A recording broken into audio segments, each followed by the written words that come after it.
Hey guys, so today I am going to continue tinting the bus. I started and then we had a family reunion and it's been break after break after break. I chose a blue tint. It's a mirrored film, so it looks like that. It's not totally, like I can see through into the bus. I kind of wish I would have gone with a limo tint. But I also didn't want it super dark inside there, and I figure I'm going to have some sort of curtains. It is going to be blacked out back in the sleep area, so that's the plan. So I had done the door, I had done that small little window, these two small windows.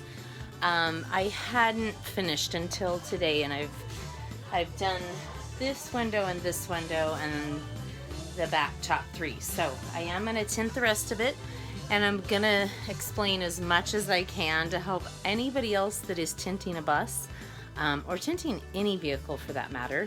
And I think this bus has been to Burning Man, so the amount of dirt and dust inside here and even steel on the windowsills did create some issues, and there's imperfections, but for the most part I'm decently happy with how it turned out. I really made two big errors on two windows, and I am one box short, so my widths were actually 10 1/4 and my window tint width is only 20. So if you can find a 40, I think you're gonna have a lot less waste. So on this one I have a big gap, and there's a few bubbles here and there, and I might redo that one. We also have a panel right here. This is a broken window from previous, so I'm still deciding what I'm gonna do with that, but I may end up actually taking that and having it fixed.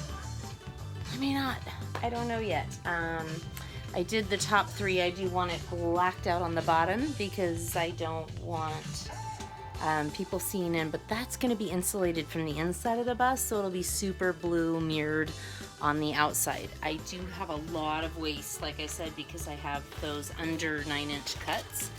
I am going to use one of those over on that one right there, and we'll see what I end up with for this one. So I am going to go get some of this. This is the bubble stuff I was talking about, and I'm going to insulate the back sleeping windows, which will be the back two, the top three there, and then that one. And then I think we're going to be covering those with a wall. So I am not insulating the top of my bus, and it does get pretty dang warm. I'm going to be putting a flat panel, or not a flat panel, a flexible paneled solar up top by Renogy, and that's coming. And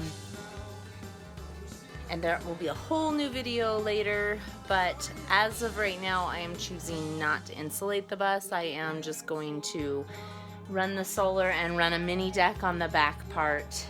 We've gotten our foam. These, we need to do some adjustments. I really would like to raise them, possibly flip them, and the bus came with all of this built in. It was built in for a shower over here, and then kind of a nothing space there until the bench, and I am going to be changing that up a bit. So we'll do a full floor plan video and show you what I did end up doing in another video as well, but stay tuned because we are going to finish tinting the bus.